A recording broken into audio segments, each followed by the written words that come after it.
Namaste, Mahoday. Namaste, namaste, swagatam, Brahmodaya, swagatam.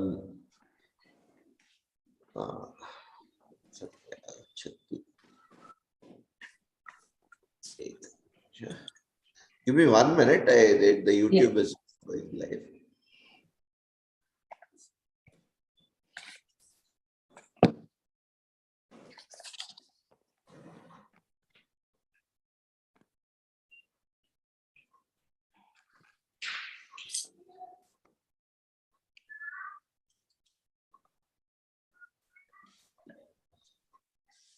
We are live now. Astu. Okay. Pratnam कृत्वा प्रारम्भं करिष्यामः. अस्तु. ॐ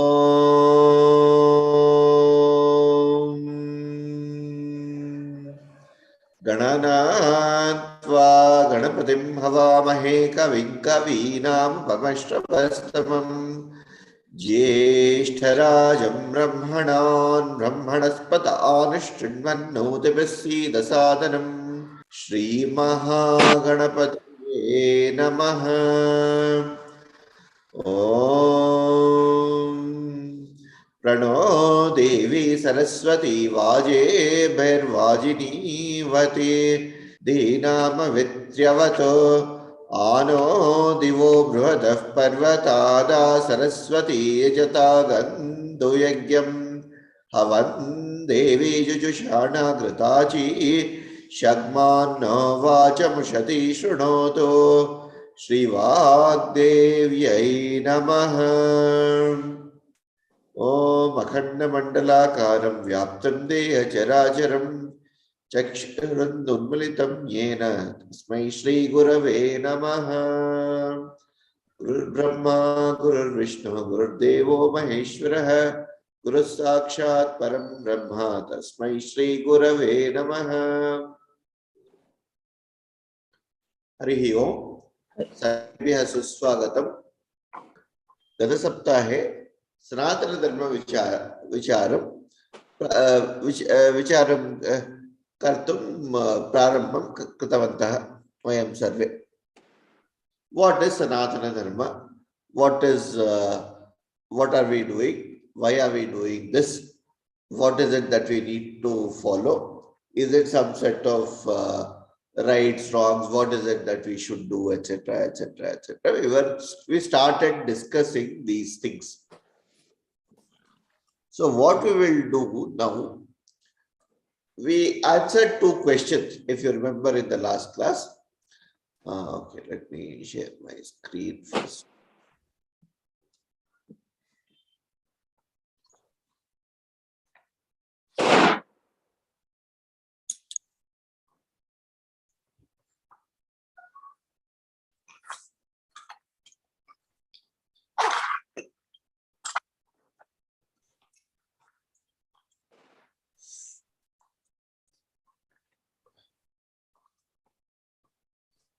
So we sort of answered a couple of questions where we said, we answered 2 questions. Who am I and where did I come from?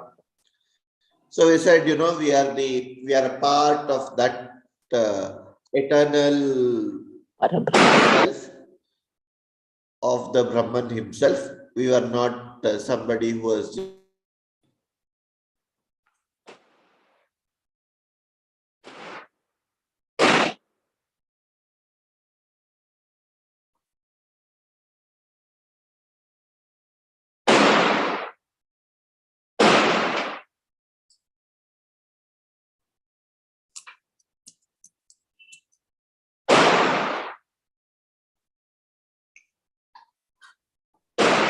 okay. Sorry about that. The internet is back now and everything is okay with this. Screen again.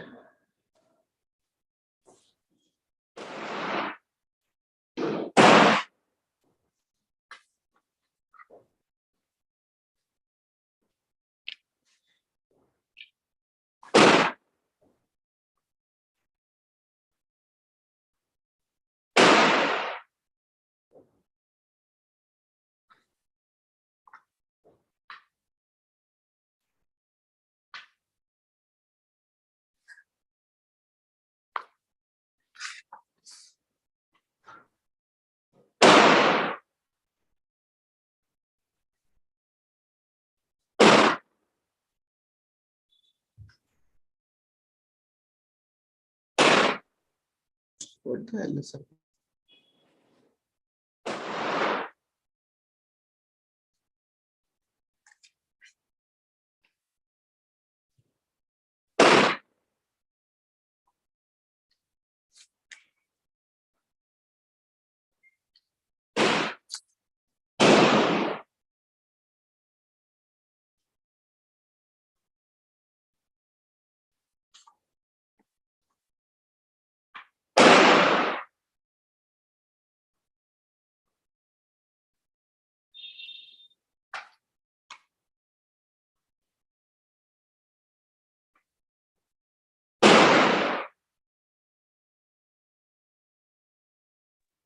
Am I audible and visible to all now?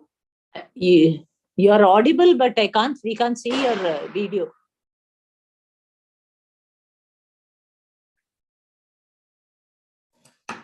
We are hearing some cracker noise. Is it from your background or? My background, I think. Outside children are barracking. Yeah, could you please mute? Probably that might help.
Is it audible for everyone of you?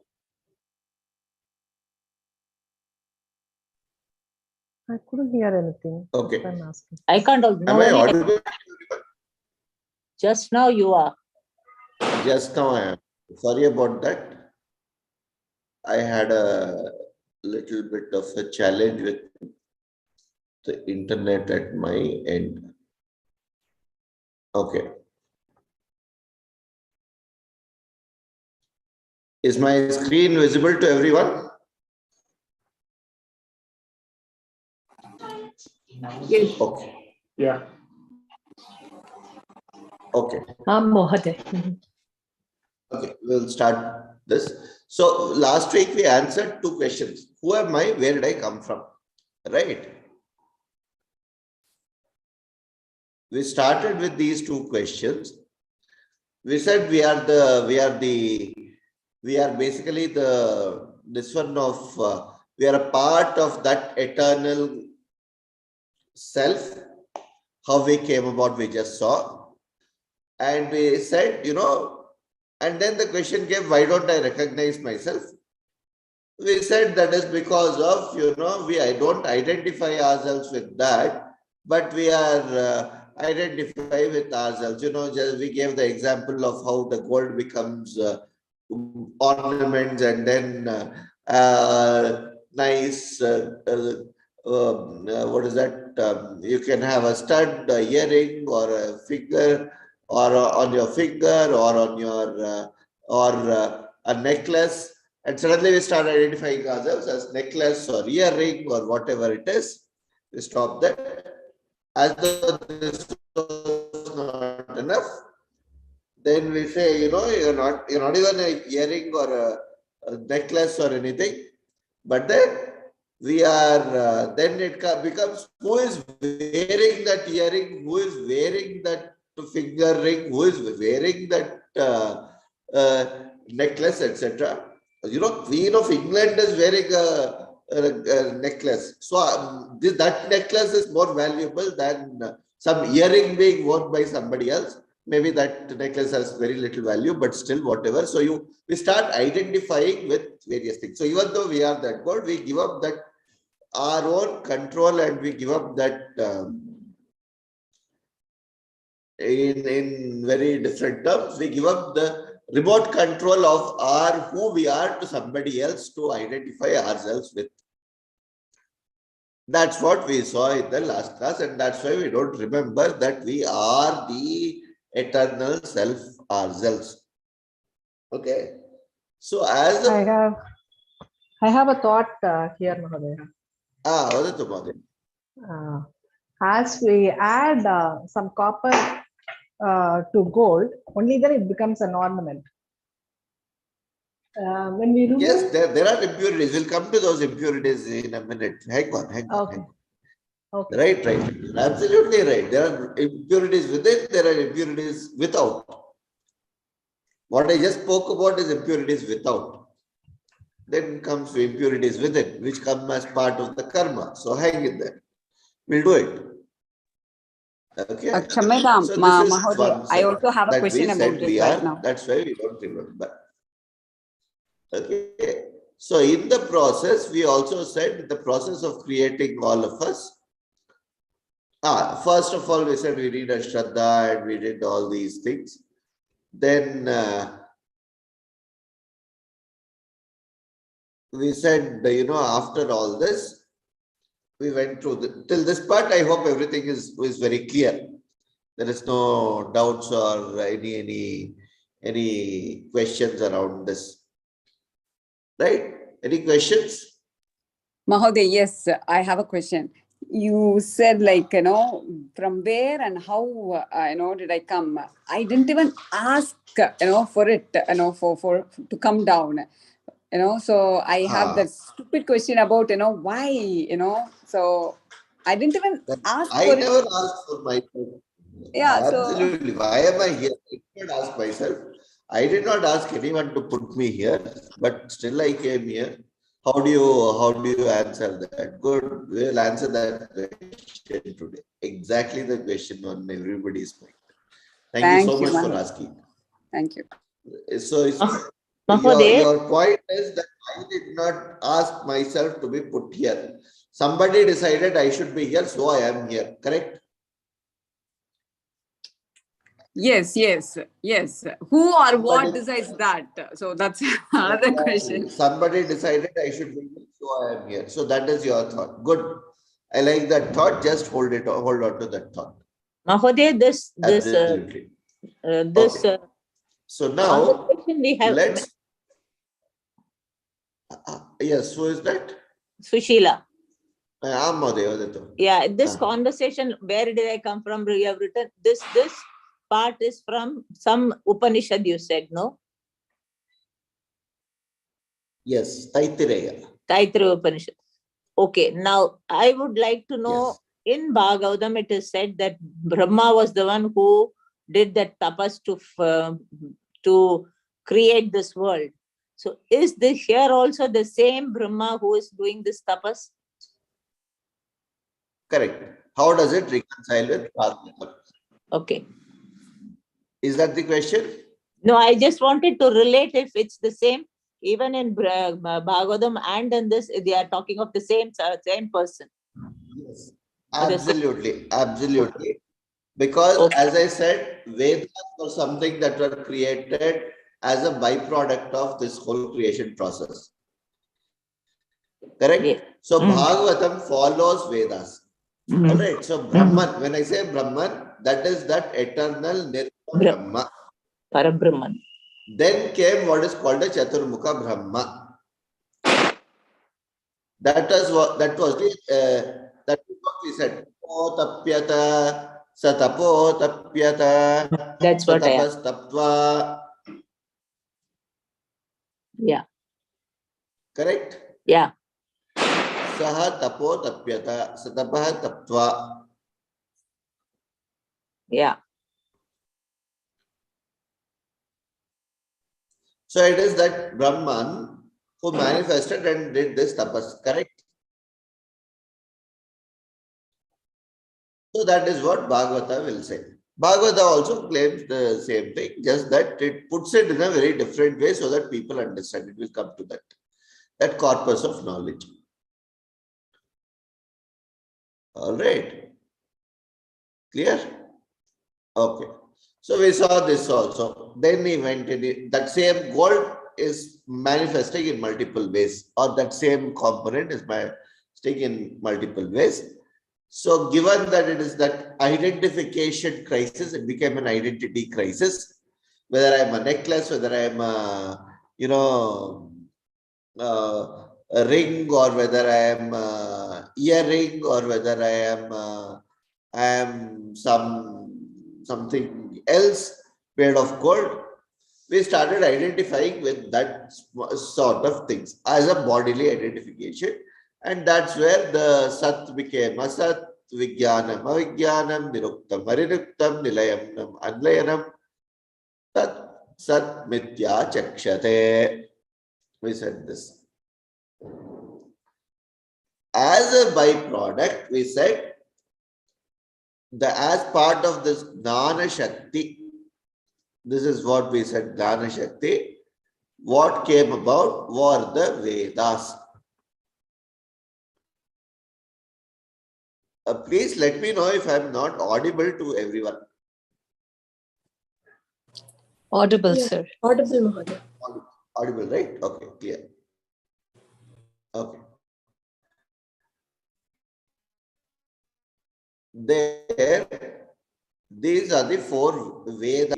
Now, how it became four, we will see that in a minute. But basically, the Vedas are. So let's just look at the Vedic corpus. What are Vedas? Okay. And why do I say it came as a part of this? How do we know that it came as a part of this? Tasmad Vaye Tasmad Pranamayat Anyontaraatma Manomayah Tenaisha Purdaha Savayesha Purusha Vidayeva Tasya Purusha Vidatam Anvayam Purusha Vidaha Tasya Yajure Vashiraha Ruk Dakshinah Pakshah Samottarah Pakshah Adesha Atma Atharvangirasah Pucham Pratishtha Tadapyesha Shloko Bhavati. In the same Taittiriya Upanishad, if you look at the Manomaya Kosha, that where the tapas was done, the Adesha is what is the core. What is that Adesha? They come in the form of these four: Yajuho, Ruk, Sama, and Atharvangirasa. This comes in our Atma also, in the Brahman's Atma also. Hence, in the Manomaya Kosha, this appears as these four. That is the conclusion that we draw. And that's why these are Vedas. Okay. So just keep it that the Vedas are something that are eternal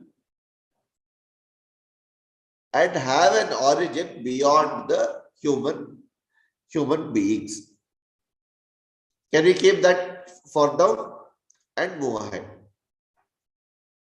As in, we are human beings. We said, who created us? Somebody, some Brahman, there is some existential consciousness that because of whom we are part of that existential consciousness, and we came from there. And as a result of all the creation, including human beings and the eternal world and everything, Vedas also created there itself. All right. So that is the conclusion so far we have drawn. So what are these Vedas? Let's understand this corpus of what are these Vedas.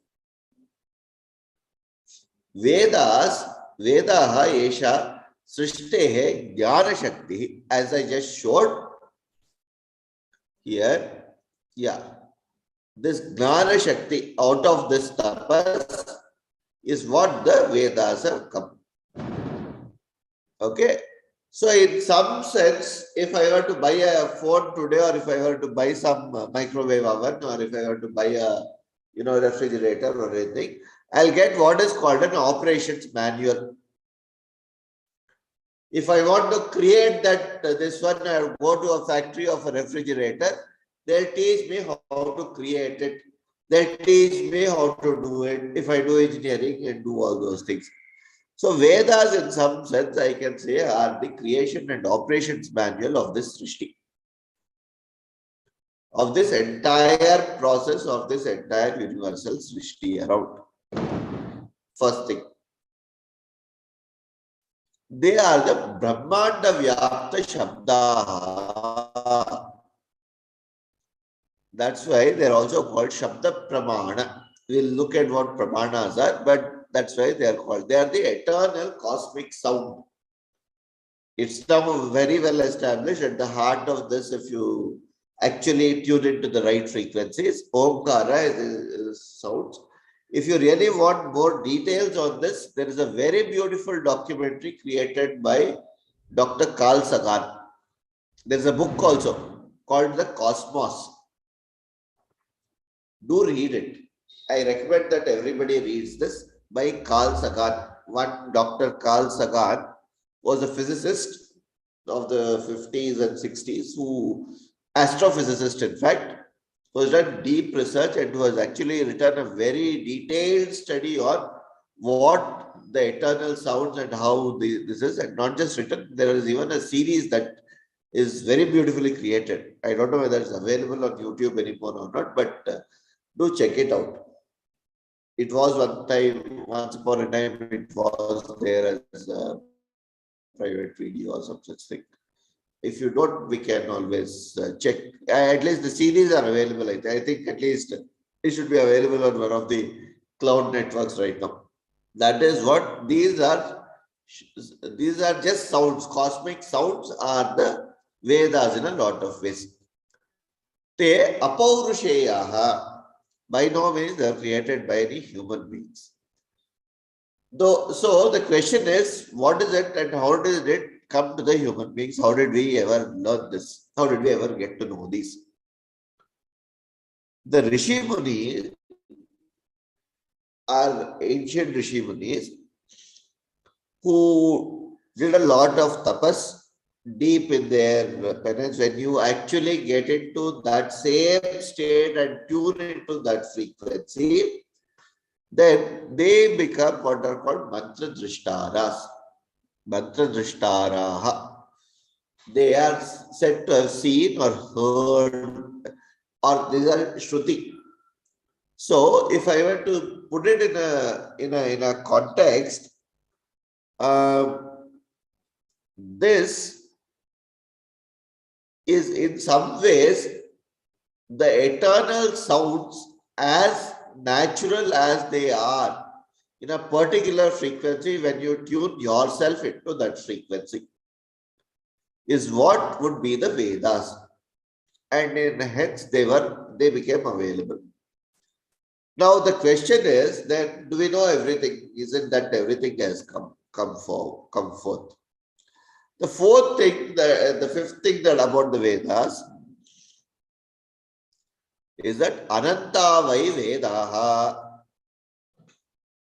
The Vedas themselves say it is not These are endless. There is no way a human mind can grasp it. Forget one birth or two births or whatever births. How do they put themselves out? In fact, it comes out as a very beautiful story. In Taittiriya Brahmana, it appears. Taittiriya is a shakha of Yajurveda. I will show that. In fact, it comes there. This is in Bharadwaja Muni is in deep meditation. 300 years is supposed to have done a lot of deep meditation and then got a lot of. He has absorbed a lot of Vedic chants, right? And he's absorbed and he's given out a lot of Vedic chants as well. So in that, at the end of this 300 years, Indra appears and, sorts of gives the boon. Now here, okay. So when Indra appears and tries to give the boon and says, I'll give you a boon, ask whatever you want. So he says, I have done 300 years of tapas. So I have learned so much of Vedas, I have learned so much. So Indra says, I'll give you another 300 years, ask for whatever you want. What do you want to do in those 300 years? He says, in the next 300 years, I want to finish absorbing all the Vedas that are available here. All the Vedic chants available. So Indra then just laughs and says, you know what? Then he just creates a screen, which is, says, just creates a Maya that there are 3 mountains, creates 3 mountains, goes to each of those mountains, picks up some small, which is full of grass, by the way, which is full of laden of grass and trees and everything, goes there, picks up a few trina of grass, that's what is mentioned there. Trina is like, some few blades of grass in each of, from each of the mountains, he picks up some small this one, and whatever comes in his hand, he comes and says, in the past 300 years, this is what you have got. You see that mountain was full of grass there, all 3 mountains. Now that is what you will need to cover in the next 300 years. So you still want to continue, is the question that he puts forth. Right. So here, Ravin, again, as I said, willful suspension of disbelief is very important. Now, don't ask me a question, how did he create a screen? How did he create a mountain? How did he create, those are all not arguments. How much sand was required? How many truckloads of sand was required? How many feet of grass was there, etc., etc., etc. We can infinitely keep on going on that front. And as I teach finance, then I can also ask, what was the cost of each trina of grass?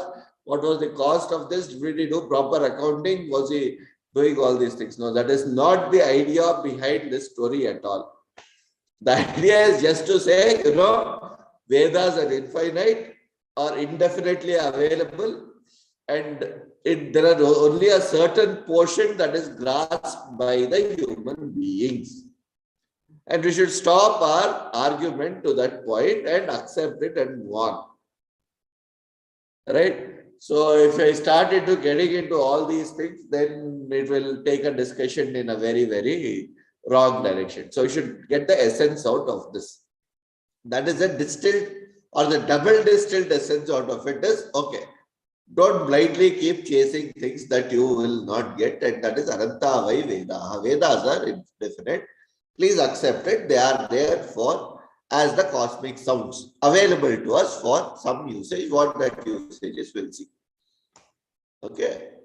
So with this, we'll come to the corpus, Vedic corpus, as available as today, what is available to human beings, and as what we have, what our Rishi Munis have given us. As I said, it's a 300 years of tapas. Now, again, please don't come to me and ask what is 300 years, where is 300 years, etc., etc. Deep and very, very hard tapas. That's what is very deeply required to get this and get even a small understanding of the Vedas. In fact, we should all read the story of Vishwamitra. How a king Kaushika becomes Vishwamitra. That's a beautiful story available in the Balakanda of Valmiki Ramayanam, Malakanda, I think 15 sargas from the last, I think 60 or 50 to, I know it is, I think 45 to 60 sarga or some, or 40 to 55 sarga or some such thing. There's Ganga Avatarana, and then after that there's Kaushika's story. Everybody should read it. What it takes to actually become a Vishwamitra. So, and Vishwamitra, we all know, is a great rishi who actually gave a lot of Vedic corpus.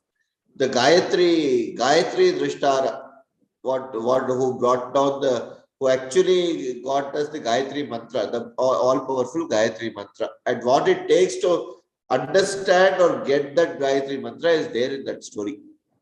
Okay? So, the tapas. So, the Vedic corpus available to us, there are Vedas are basically in 4 categories. They are divided into 4 categories: Brahmana, Samhita, Aranyaka, Vedanta. Okay. Where they are going to be used, we will see that in a while. But for now, these are the 4, this one. They are, as you can see, this is for the Brahmacharya, this is the Grihastha, Aranyaka is the Vanaprastha, and this is somewhere in this is the Vedanta or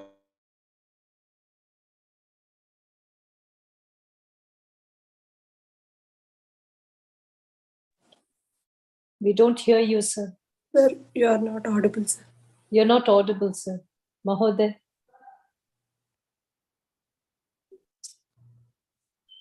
Not audible.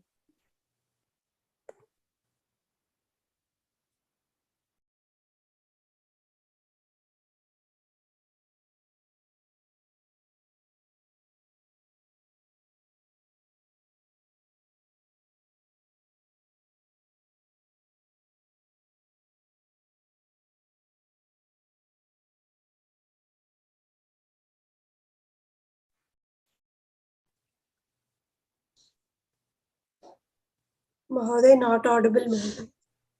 so the Samhita portion. We didn't hear you suddenly for about 30 to 40 seconds. So whatever you said. Okay.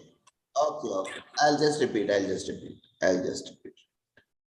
So I was saying, Vedas are divided into these 4 categories, these 4 parts. And as you can see, Brahmana, Samhita, Aranyaka, Upanishad or Vedanta. This is in the Brahmacharya. This is the Grihastha. This is what the Samhita part is mostly used as part of the Samhita. So all the Yajna, Yaga, Karya that we do using the Vedic chants are come in this Samhita. Aranyaka, we have the Taitriya Aranyaka or the Aruna Mantra. I am sure a lot of us have heard of the Taitriya, the Aruna Prashta. So that is a lot of contemplation in the Vanaprastha Ashrama, people that do. And then Sannyasa Ashrama is where this Vedanta is, but that is not a very strict classification, just a crude classification of this. Everybody can study everything at any point in time. Out of these Vedas are then, Vedas are actually classified into, this is the key classification, this is another key classification, based on the way it is used in the Yajna Yaga. Where this is the form which is in the form of our lifestyle, our life. This is in day-to-day usage, how they come in usage as day-to-day. When we do a little bit of Yajna, we will learn a little bit of Yajna later, if not today, in the next class perhaps. I will show you where Rigveda is used, where Yajurveda is used, where Samveda is used, and where the Atharvana Veda is used.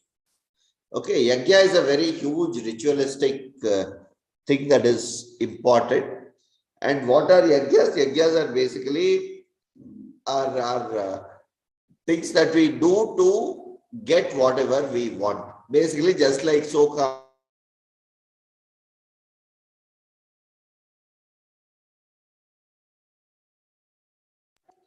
Mahoday, you're on mute. Lost your audio again, sir. huh? Now we hear you. Yes, Parvati, We go lost ahead. you. Huh? We lost again. Yeah, now we Yes. hear you. You are able to hear. So this Rig Veda, these Vedas are used for yajna yagas. Okay. So this is a classification based on day-to-day usage. Clear?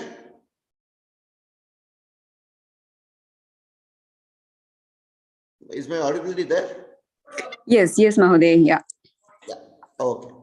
Fair enough. So this is one classification of another classification of the Vedas. Take these as the two classifications. Now, a lot of this, it is this one that Vyasa Maharshi gave us these four Vedas, classified these four Vedas into Rig Veda, Yajur Veda, Sama Veda, and Atharvana Veda. Right? That's why it's called the Veda Vyasa. But this does not mean that Rig, Yaju, Sama, Atharvana did not exist pre-Veda Vyasa Maharshi. Okay. What Veda Vyasa, it is the first that came out, in fact, were Rig. That is the Rig. So the Rig is basically what he did was he classified all those which were in the Chandas form, that is in a metrical form. So Rig Veda will always be with the metrical or in the Chandasi. So they will have a definite set, each mantra will have a different set of syllables. So if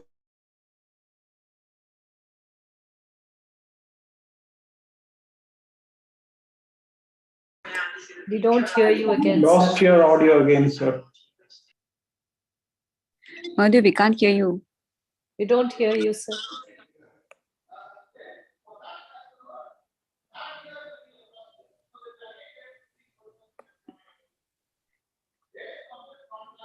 Your video is also frozen.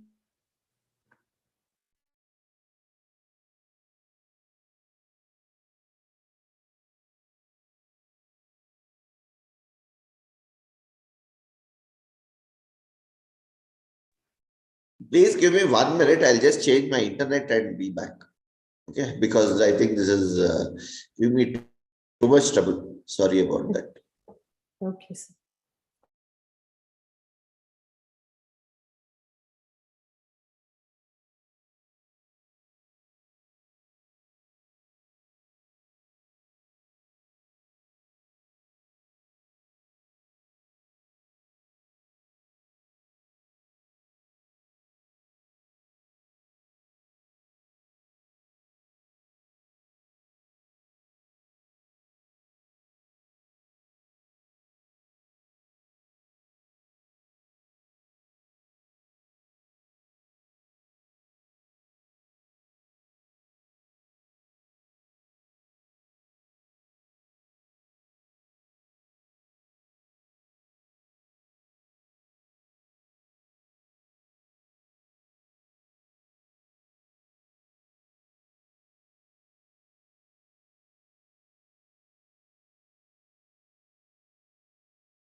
Hopefully, I should be stable now.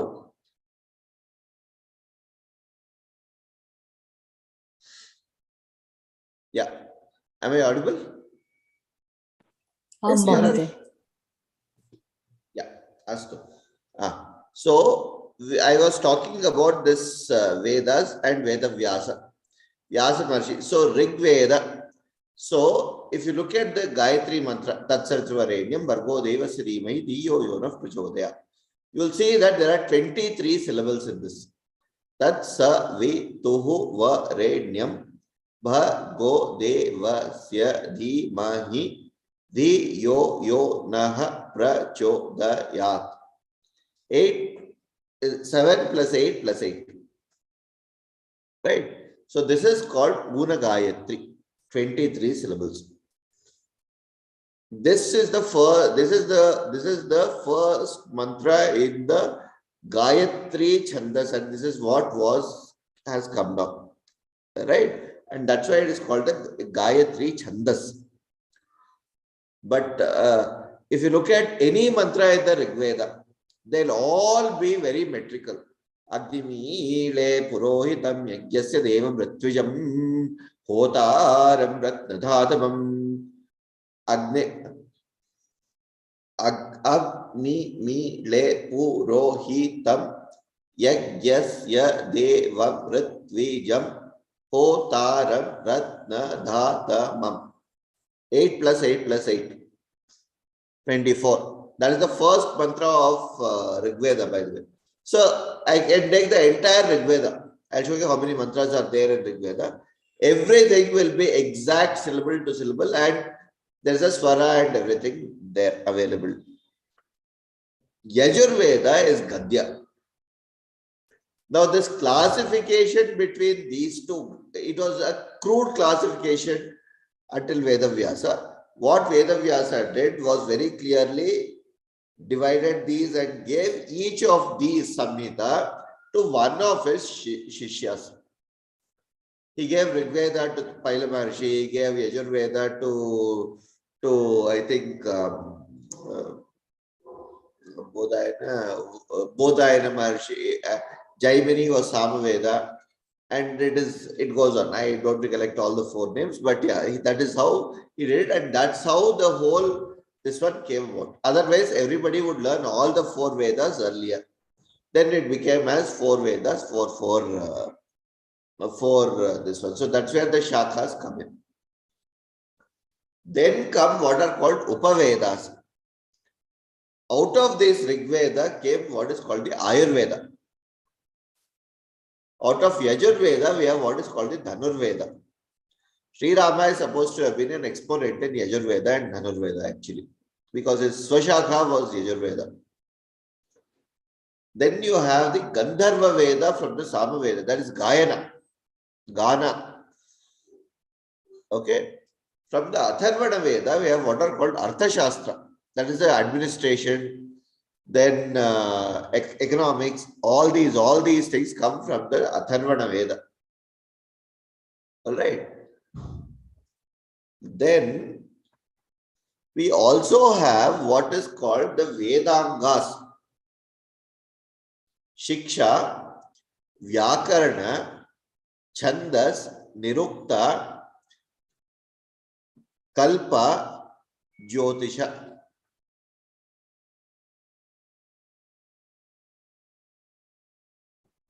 This is 6, this is 4 plus this is 4. 8 plus 6 together they become 14. This is what become the Chaturdasha Vidya Sthana. 14. So if you want to call yourself an exponent in Vedas, as humans understand it, then you have to be an exponent in on all these Chaturdasha Vidya Sthana. What is Shiksha? Shiksha is basically, again, I'll go back to the Gayatri Upanishad. Shiksha Vyakhya Syamaha Varna Swara Matra Bala. Shiksha Vyakhya Syamaha Varna Swara Matra Balam. Samasantanaha ityukta shikshadhyayah. So we have learnt about Haraswa, Dirgha, we have learnt about Alpa Prana, Mahaprana. Correct? That is one part. That is the Varna, Swara. Swara is, we have also learnt about Hraswa, Dirgha, Pluta. Right? How long to pronounce, how to pronounce. Then Udatta, Anudatta also I showed in one of the classes. Very early on I had shown that. That does constitute Shiksha. Now Vyakarana, this is not the Panini Vyakarana here. Veda Vyakarana is very different. You know, we learnt in an earlier class that Aham Graham Gachami, Graham Aham Gachami, and also Raja Nripaha Dhenum Nripaha Dhenum Hastena Dadati, Hastena Nripaha Dhenum Dadati, all that is same, etc. etc. This Vyakarana is different. This Vyakarana will have to be done exactly the way the mantra drishtaras have given to us. I just spoke about Agdimile Purohitam Yagyasya Deva Mritvijam Hotaram Ratnadhatamam. Agni has many different words that can be used.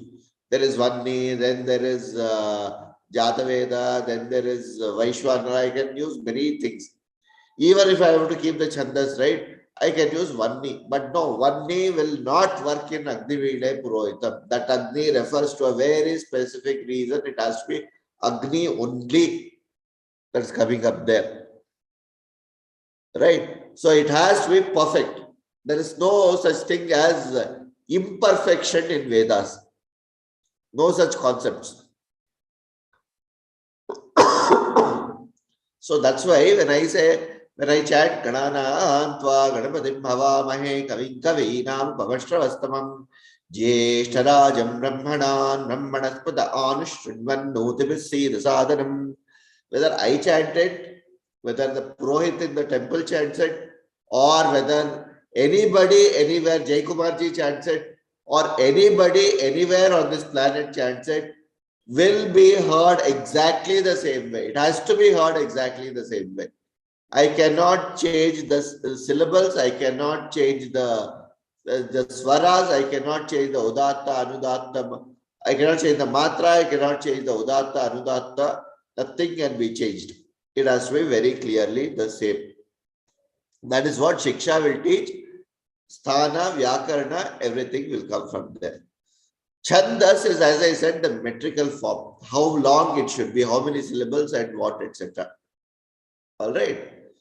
Nirukta is the meaning.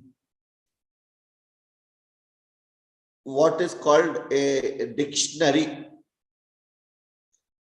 Veda Nirukta is very different from the Nirukta of Sanskritam. For Sanskritam, we have modern day Niruktas are something like, we have Apte, Monia Williams. We are using quite a few heritage. All these are the dictionaries. For Veda, there's only one that is currently available to us. I don't know how many we have lost. That is what is called Yaskaracharya's Nirukta. If you want the particular meaning of a particular word in the Vedas, go back to that Nirukta of Yaskaracharya. Don't even think of anything. If he says it has to be Prithvi, it has to mean Prithvi. There is no way anything else can be changed or substituted there. Okay. Kalpa. Kalpa is the science. It's the deepest science of how to create a yajna, the altar for the yajna. I'm sure all of us have seen a yajna in progress. I don't think anybody has not seen it in India. Right? So that yajna, we mostly see a square altar these days. But technically, the altar is not supposed to be just a square. It has to be a square, it has to be a circular one and a trapezoidal one. Okay, there are three. The idea is that the volume of the square or the cubical cube of that yagya, this one, and the spherical, this one, have to be the same. So assuming the heights are the same for both, if you find out the square, the area of that square and the area of the circle have to be exactly the same. There is no, you cannot change that measure. This is where precision comes in. And this, if you're saying yagyas are all useless, everything is waste, then you have lost the whole meaning and you have lost the whole idea of constructing this one with exact measures of pi. So which means you have lost the value of pi. Why? Because a square should be equal to pi r square. And how do you get that? Then you have to get the ratio of that circumference of the circle and the perimeter of the square have to match in some dimensions. A square is equal to pi r square. You need to find that out. So there has to be very clear ways of doing it. Okay. Then comes Jyotisha.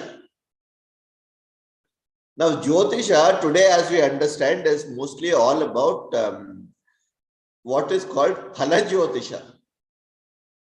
That is basically, how is my day going to go?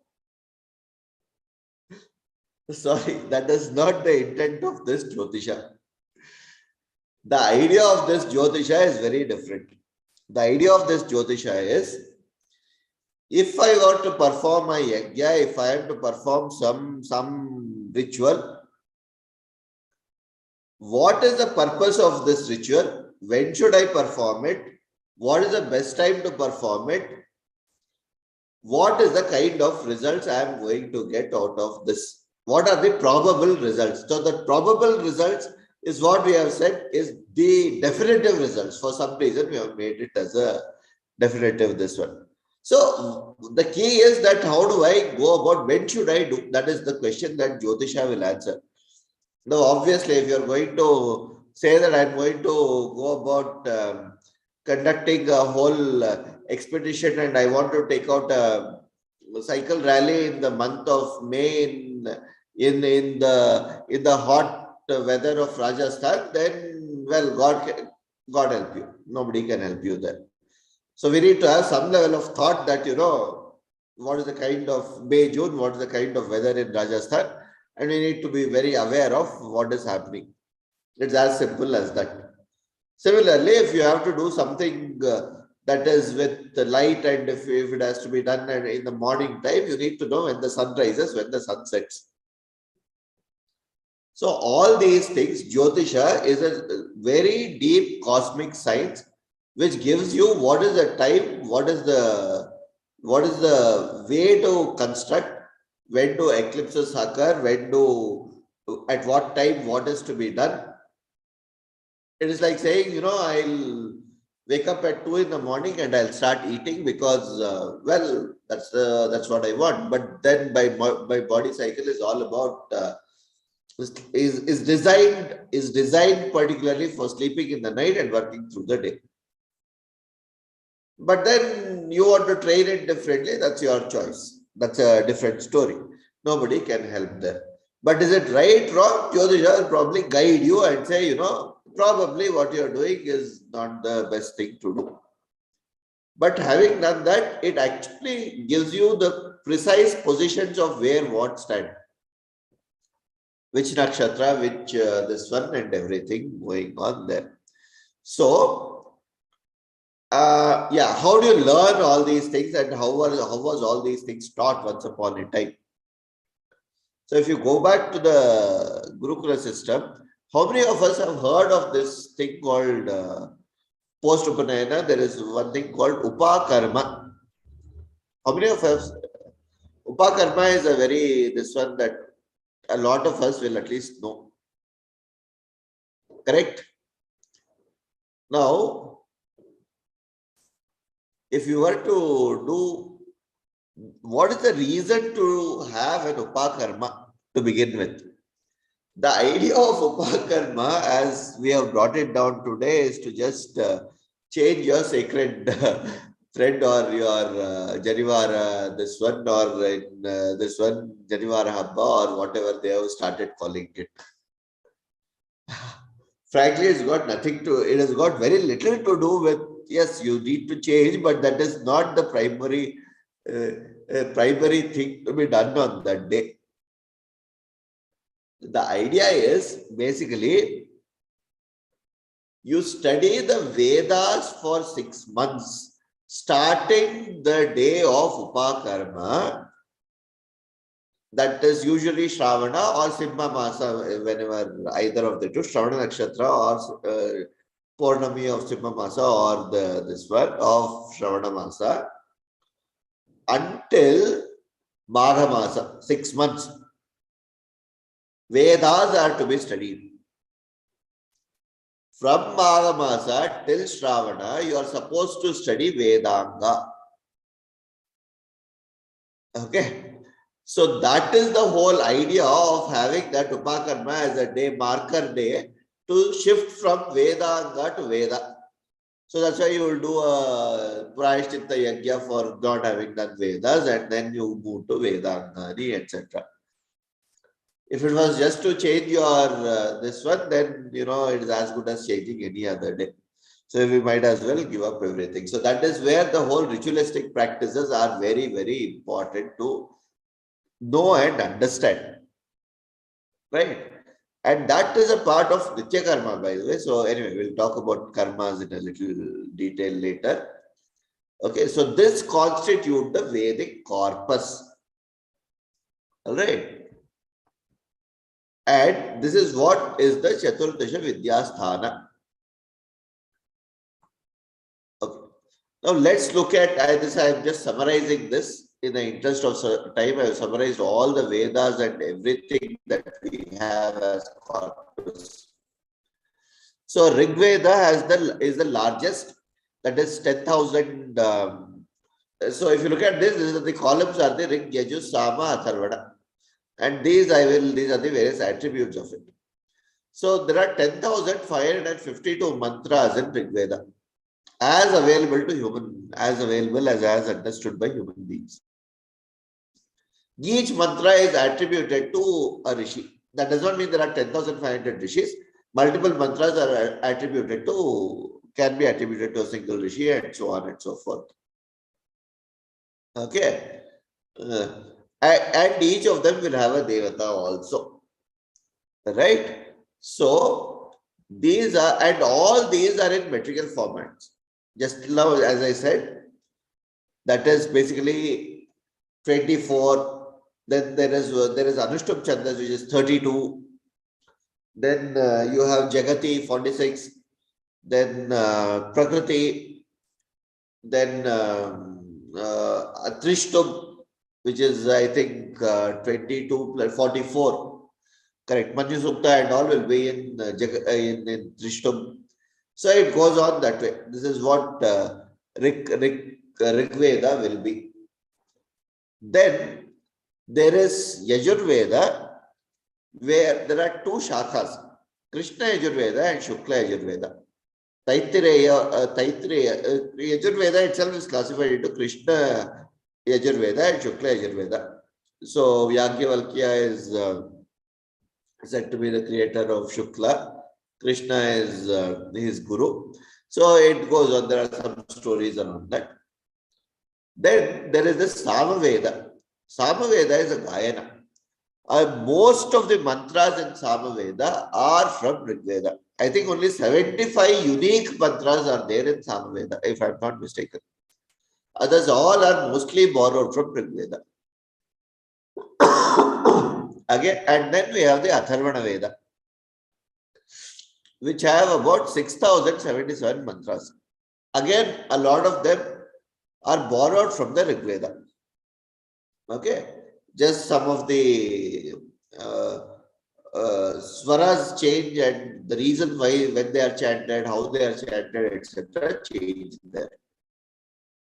All in all, if you put everything and take the complete universe of this, there'll be some 20,000 odd mantras, right? That is what in the entire human civilization we have been able to grasp of this universe. And I said there is Ananta Vai Vedaha. That was the first statement I made. So it's indefinite. So you know how much more is there to be grasped. So if anyone wants to do tapas and go there, we can get there. So, and by the way, these rishis, they're not just there are totally, I think there are 400 odd rishis. 400 odd rishis, and 25 are female and the rest are male. If that is the way, if I recollect right. So there are a lot of mantras attributed to Rishinis. Also, there is this Devi Sukta, for instance. Aham Rudre Vasuveshchara Myaham Aditye Vishwadevaihi Aham Mitra Varuno Bhavivarmyaham Indragni Aham Ashwino Bha. It goes on. Aham Rashtri Sangamani Vasu. It goes on. So that is actually this one attributed to Rishini, for instance. Okay. So everything will come in the female, this one only. Then. So there are 25 of them coming there. In terms of shakhas, please note, this is very, very important. These shakhas are something that were created out of these mantras by human beings. When they were teaching, each person had an exponent and he created his own shakha over time. There were 21 shakhas available for Rigveda. Today we have only 5 remaining. We have lost 16 of them. Okay. This is the tradition that we have lost out. So I'm just trying to highlight here. Please note this. In the Yajush Shakha, there were totally 106 shakhas available, combining Krishna and Shukla. Today, 6 are available out of the 106. Okay. Samagana, I'm very sorry, this is like the most, this one, there were 1,000 plus shakhas available. 3 of them are available today. Same with Atharvana Veda, 2 of them are available today. Parvati Mahoday, vadatu. These were orally transmitted, or you said lost, orally or physically written? Both ways. So Both ways. Okay. both ways. So yes, we have one thing, that is the oral traditions, and this oral tradition has been documented once the palm leaves, they started writing it on the palm leaves. All right. But having said that, those palm leaves are also not easily available. All right. Oral traditions, of course, the past 300 years, we have done the greatest injustice to ourselves by giving up studying these Vedas. So I heard, I heard somebody of the 6, I think one of them in the Yajush Shakha, somebody died, and that was the last tradition lost. Aparna Mahoday, vadatu.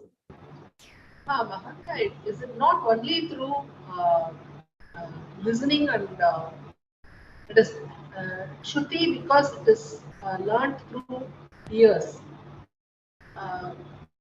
Were they documented? Were they written? I've heard that they were not written at all. Correct. So there are, as I said, they are documented. It is not that they are not, there is nothing written at all. There is a lot of it written, but then we have also lost a lot of written documents right now at this point. One was as such, Vedas were not written. No? Huh? As such, Vedas were not written. Written in the sense, what happens is they are not transmitted in a written form. So, for instance, okay, let me clarify this. Good point that you have raised. If you want the transmission of the Vedas, that strictly happens through a Guru Shishya Parampara. There is no way you can read it and get it. Okay. There are Puranas, for instance. which you can read and understand and move on. Same with itihasas, right? So the transmission process is not a written transmission process at all. That is very true of the Vedas, especially the Vedas. There is no way you can take a printed book, start reading, and then master the Vedas, right? And in the for lack of interest in the next generation, for the lack of opportunities in following that shakha, for lack of various other things, we have lost these traditions. So in that sense, what you're saying is absolutely right. Is that the point you're making, Aparna Bodhaya? Yeah. Yes, Mahodaya. Correct. You're absolutely right on that front. So this cannot be transmitted by just writing it, leaving it. No, nobody can do it. For instance, we have 106 Upanishads. We had today hardly 12 or 13 are available, and even out of those available, apart from Taittiriya Upanishad, none of the Upanishads we have the swaras, the right swaras to pronounce them. We can at best understand what they are saying, but there is no way we can do a ucharana of those Upanishads, including the Chandogya, Kena, Prashna, Mundaka, Mandukya. None of them have the swaras. There is some parts of Brihadaranyaka is there, some part of Aitreya is there, but that's about it. That is a sad state of affairs we are in. Parvati Bodhe, you raised your hand. How do we know how many of these existed? How did you arrive at that number if they're not there anymore? Yeah, so these numbers have been documented even in the past 300, 400 years. What is available, who were the owners, where it was, etc., have been documented. These numbers are available in various places. For instance, if you look at the Shatapada Brahmana, the shakas of the Shatapada Brahmana, all the rishis, all the lineages, they have come through, and then these shakhas are there in a lot of documented format in various old libraries. If you go, what were called these old gurukulas would document who are all the teachers and what shakhas they would follow, and this is from there. This documentation is from there. Now you go back to their own place and ask them, are you following this? Is this available? Their own traditions, their own, this one will not be there. And if you read Dharampalji, he'll give you a very good idea of how there were thousands of gurukulas in each of the districts or each of the villages, even in the year 1750 and 1800. I'm not going back to 1000 AD or 1200 AD. Dharampal has done a very good job, and I think everyone should read this book called The Beautiful Tree. And he has sourced this information right from going back to even the British archives and saying their own archives telling how at each village how many gurukulas were there, what gurukula was doing what, etc., etc., etc. Okay. Dhanyavad. So yeah, but yeah, I do recommend everyone to read this book, The Beautiful Tree. That is a good book to be aware of. Then there are Aranyakas. So each of these will have different Aranyakas. Aitreya, Rigveda will have Aitreya, Krishna, Taittiriya and Brihadaranyaka will be in the Yajushakha. Talavakara and Jaiminiya will be in Sama. There are no Aranyakas in Atharvana Veda. So it is mostly related to the Grihastha there. So that is very important to note. In terms of Brahmanas, we have Aitreya and Kaushitaki in Rik. Taittiriya, Shatapada Brahmana is Yajurveda. Then Tanyavaha Brahmana, all the Sama Brahmanas are available. Gopata Brahmana is very importantly available in the Atharvana Veda. Okay. In terms of Upanishad, there are 10 main Upanishad, 10 plus 1. if I were to include the Shvetashvara Upanishad. Somewhere, if I am not, then it is basically Kaushitiki. Kaushitiki is the Rigveda, this one. So Aitireya Titiri Kato Brhat Mridaranyaka Ishavasya Chandogya Kena Munda Mundaka Prashna. These are the Upanishads. So as I said, this is the harsh reality of our current existence. The shakhas, if you look at the shakhas, where we stand, how much we have been able to hold on to. All right. So now we have answered these two questions so far, and we saw this one. So now let's come to this key question. What is the purpose of my life? Why am I even here? What am I doing? Right? So can I change? Can I do things? Can I define my own purposes? Etc. Etc. Etc. Okay. So first thing that we should understand is there is something like a world outside and there is something called a world inside. We all understand this. When we are sitting alone, a lot of interesting thoughts come to us. We start thinking, what am I doing? Why am I here? As very interestingly Gauri Mahadaya asked, world inside. I did not want to be in this world. Somebody brought me to this world. How do I reconcile? Why the hell am I here? These are thoughts that come into our mind. Right? Now let's just sort of break this down into a little simpler things. Whatever we do as an external transaction, the world outside is very important. What we call the pravritti lakshana. Am I getting a promotion next? Am I getting a higher pay? Am I going to be happy tomorrow? Am I going to be sad? I gave him 2 rupees today. Will I get that 2 rupees back? All these interesting thoughts that keep running that I need to transact. Or how will I run around and get something done? So all these will require some form of action to be going on. That is basically you have to transact through what are called indriyas. Indriyas are basically your sense organs and your action, hands, legs, then your organs of reproduction, organs of this excretion. All these are your karmendriya. Gnanendriya are you something like whatever is your eyes, skin, nose, mouth, ears and ears, right? So karmendriya, gnanendriya, you transact through these with the external world. And then you think through your mind, aided by your intelligence, whatever you have learned so far and stored somewhere. Right? And it requires one to collaborate with others, or in today's world, compete with others.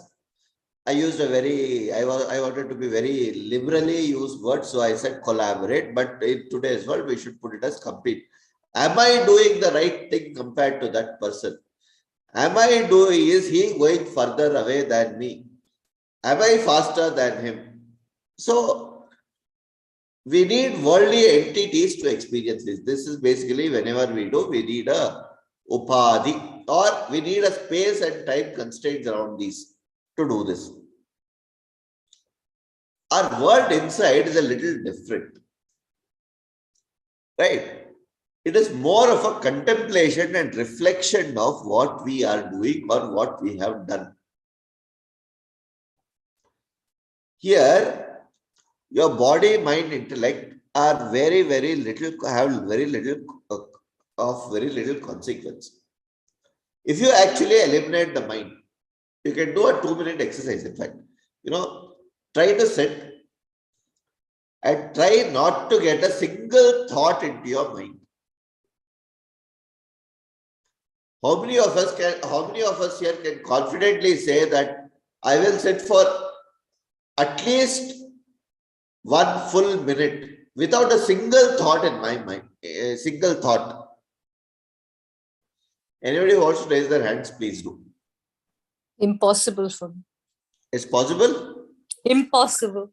Impossible. It's the most difficult thing in the Yes. world, even to sit for 1 minute, Mahodaya. Why 10, 20 seconds also not possible True, true. for me. Okay. We'll sleep off. We will sleep off. Okay. Sleep is at least better. I'm talking of being awake, alive, and not thinking. Tried it, didn't work. Tried it, didn't work. And that is exactly where we need to get back. The day you get to that point, imagine yourself the most Dani. Okay. Now, the key difference is that, with the worldly entities, my experience can be sort of replicated. In science, we have this concept called an experiment is to be replicated if proved right. They've all learned this. I mean, they all by-hearted this sentence, at least if we have not used it. So we need to be able to replicate something. I do a bit of data analytics. So basically, if I run a regression or if I do some analysis around something, and if I come up with some conclusion, that conclusion, somebody else sitting somewhere else using the same set of norms and set of conditions should be able to replicate it. That is the world outside. But my world inside is purely based on my own self-indulgence. Correct? So, in that way, it is only an anubhuti. Best example is our dream. Let's take our dream.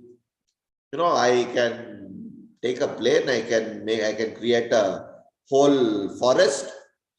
I can take off in Chicago, land in Bangalore. From Bangalore, I can drive down to some forest deep down. I can then say, go into the forest, you see a lion or a tiger. No, there are not lions in and around in Karnataka easily available. Tigers, okay, I can see Nagarode, I can run.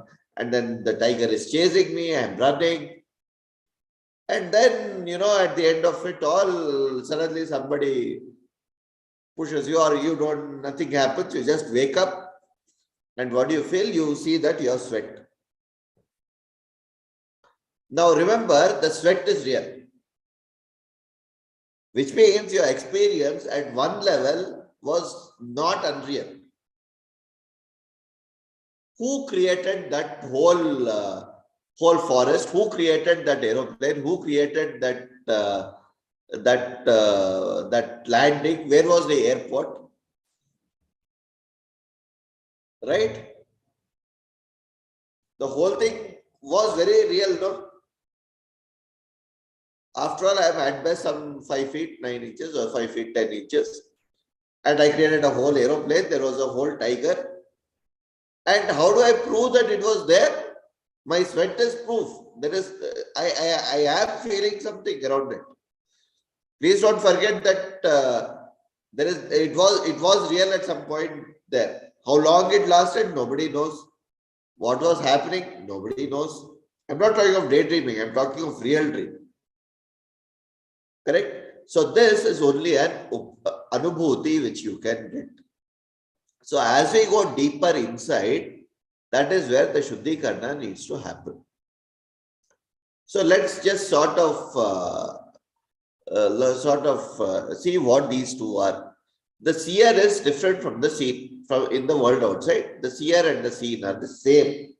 So the tiger is me. I am also there in the dream. The tiger is also me. The aeroplane is also me. All the co-passengers are also me. Everything is me only. In that dream, in that world inside. There is no way that I am distinguishing between anybody else. I cannot, because technically if I go and ask that person, Did you sit beside me in the aeroplane yesterday? Probably you'll think you are mad. Or if I try to go and say that, you were my driver yesterday, driving me to the forest in Nagarole, then the driver will say, sir, please, let me take you to the nearest asylum. Correct? But can you say that the tiger or the driver was unreal? No, you can't. So there is that world inside. Recognize that there is that world inside. The vocabulary, communication, etc. are all straightforward because we can define it. Because two people have to agree and transact, we have decided and defined that. Now, external communication is not possible in this. I don't even have a control over what I dreamt. For all some thoughts were running, and because of that, I dreamt that. Fair enough. So there is no way I can communicate and control. No. Now I should stop seeing the tiger. I should come back. I should see some different animal. I want to see a bear, or I want to see something else. Can I do that in my dream? So there is something around that. External equipments, external gadgets, external this one are useful to sort of measure. As I said, if I am doing an experiment and concluding something, that is, take the same equipment, take a different set of equipment, take a different set of gadgets, put it in a different set of thing, but replicate the conditions, I will get I should get exactly the same result. So that is, I should be replicable. There is no such thing in the world inside. Only thing that you have to believe is your mind. So we better get our mind in focus and not in control. I'll never say in control. Make it a friend. Okay. So these are the pramanas I have listed here. Pratyaksha, Anumana, Upamana, Arthapatti. Pratyaksha is saying that what is available. Okay, there is a tree there. If I see a tree there, yes, there is a tree. Anumana. You know what? I see a lot of leaves around in this place. So the leaves are mostly of this tree. So there should be a tree somewhere around. Upamana. I don't see that house. But you see a coconut tree, that is tall tree there. Below that, there is a house there. You go to the tree, you will see the house. So I have concluded that. Arthapatti, okay, Anumana and Arthapatti, okay, there's a difference between Arthapatti and Anumana. The thing is, the first example should actually be Arthapatti. It is not Anumana. Anumana is sort of, maybe there is something that is causing this. I'm guessing there. There's a guess element. So let us say there is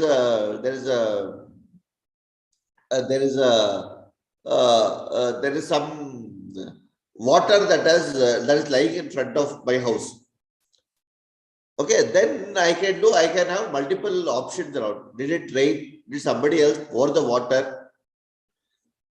Okay, now it is not cloudy and I did not hear any rain. So possibly somebody has poured this water. That is Anumana. Here, there is no such thing. You have to go only by what is called Shabda Pramana. Shabda Pramana is called Vedas. Whatever Vedas say is true. We believe that. That is what the Sanatana Dharma, this one, is all about. This Pramana is true.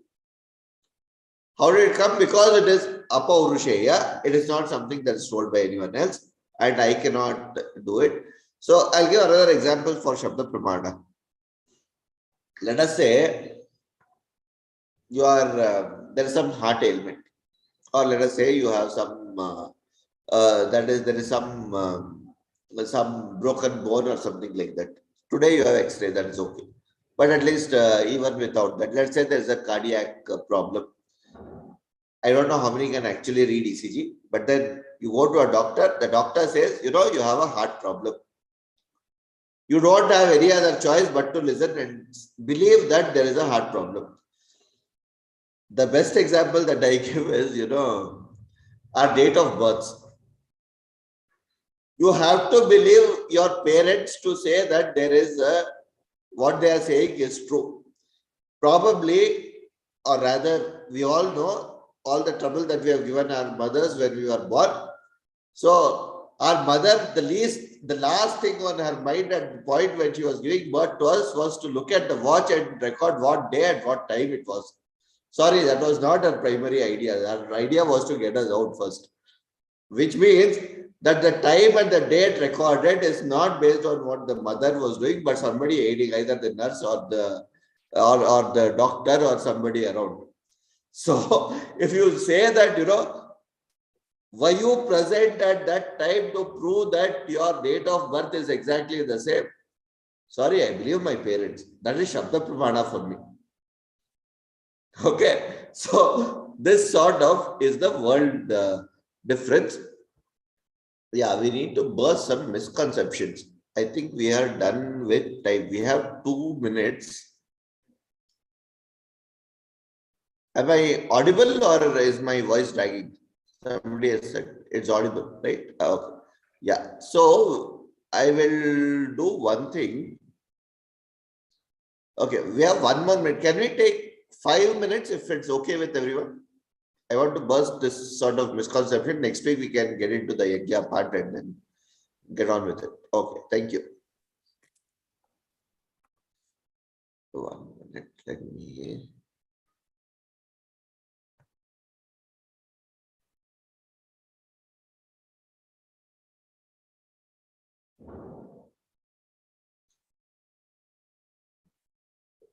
Okay.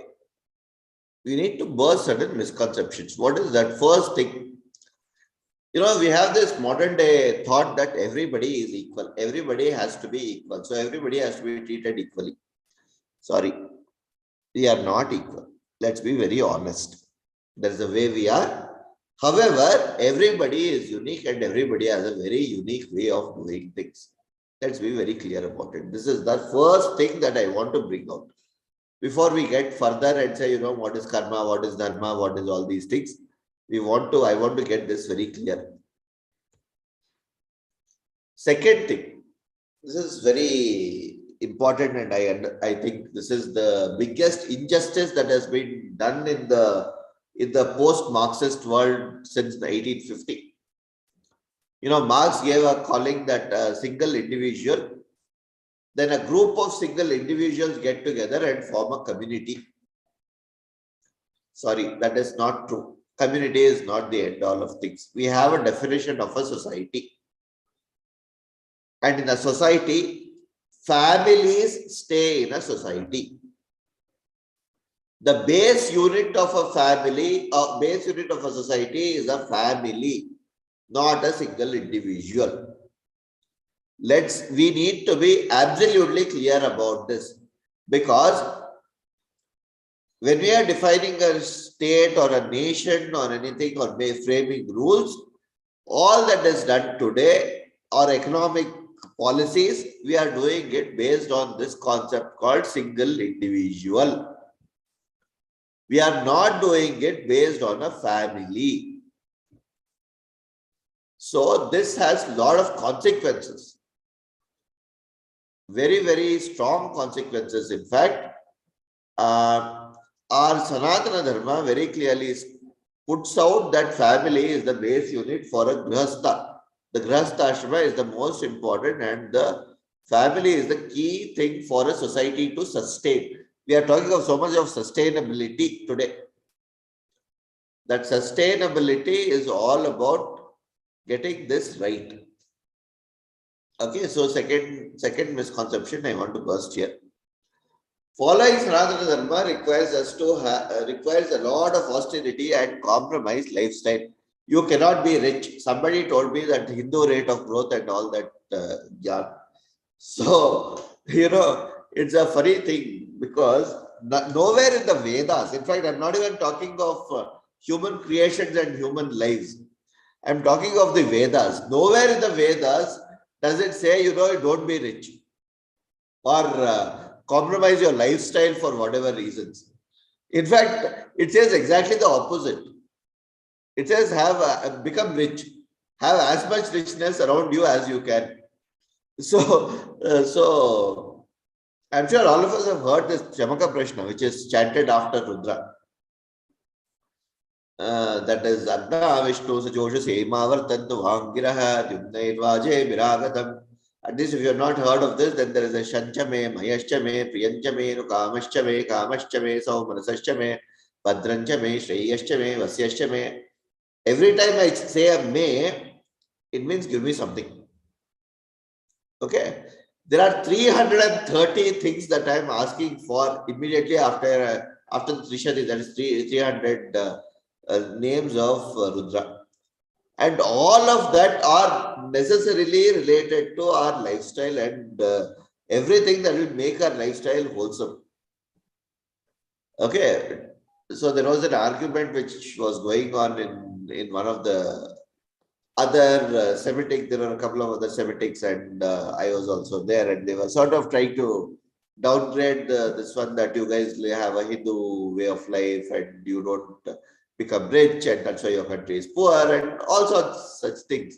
So I casually asked them, how do you, what is it that you want? One fellow said, I want to be rich. So I said, how do you pray that you want to be rich? I'm sure you pray in some way. He said, a big deal, I'll just check. I just ask God, okay, make me rich. That's the end of it. I said, no. In ours, we do it very differently. I don't just want to be rich. I say, Shanchame, Mayashchame, Priyanchame, Nukamashchame, Kamashchame, Saumanasashchame. There's a prerequisite for me to be rich. I want only good richness to come to me. I don't want bad richness to come to me. First thing. I want it to be coming out of my own hard work and this one. Yeah, I have an ichha, which means I want to get it out of my own hard work.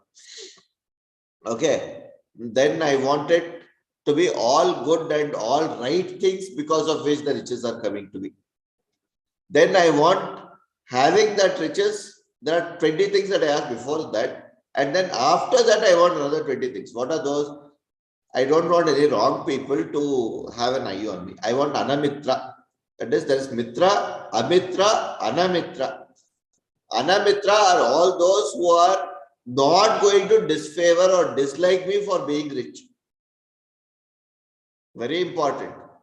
You don't want to be rich and somebody is jealous of your richness. Done. I want people to know that I am rich. Yashashchame. Bhadranchame. Give that Bhadra.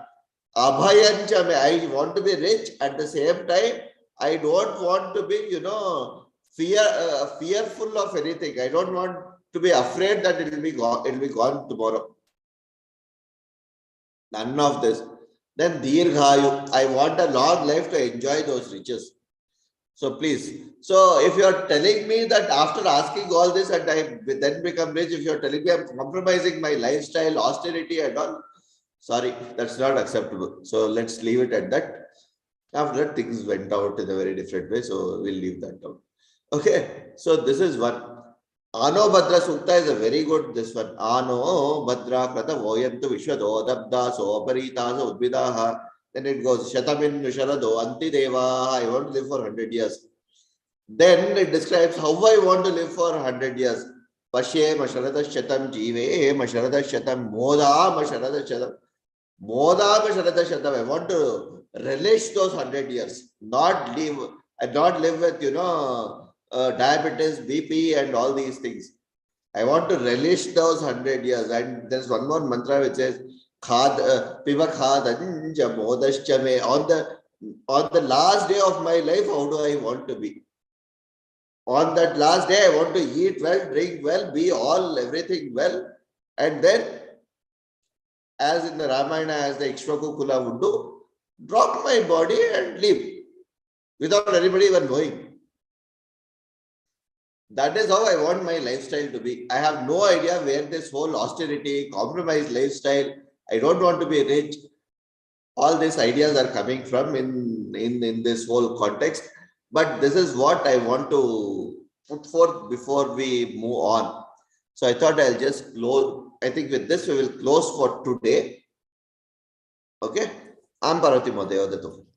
So also then when we say any of the prayers at the end, it says what all it will give you. So I think we are materialistic also that way. I mean, it'll give me Dhanam, Dharyam. Yeah.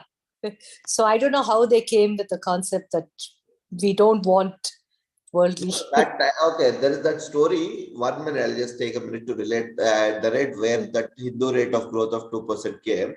So this is a story that Gurumurti keeps on telling every now and then. There was one Raj Krishna who was there in the Indira Gandhi government as the finance secretary. So one New Yorker reporter, somebody asked, why is it that your country does not grow, but all other socialist economies grow and all? Obviously, he was not aware of all these things. So he said, no, it's the Hindus that are not into richness and all, some sort of, he just wanted to avoid or something. So he gave some answer in the 70s. This happened sometime in the 70s, I think. So then Robert McNamara, who was the chief of World Bank at that point in time, amplified this statement hundreds and hundred times over. And as you tell a lie 1,000 times and then you become all this. So then people started believing it themselves. That yeah, probably we are this. So that is the story behind that Hindu rate of growth, perhaps. But no, nowhere in our Shrutis, anywhere does it say don't be rich. What it definitely says though, is that don't be selfish in your richness. Don't not share that richness. Yeah, sure. That is very important. Right? Give me, it also says in that same Shanchame, Mayashchame, Priyanchame, it says, give me that set of feeling where it says, I need to share. I have this much. Let me share it with the world. Let me be happily sharing it with the world. And that's where the Anamitra comes. Nobody should be jealous of my doing things. So that comes up very importantly. All right.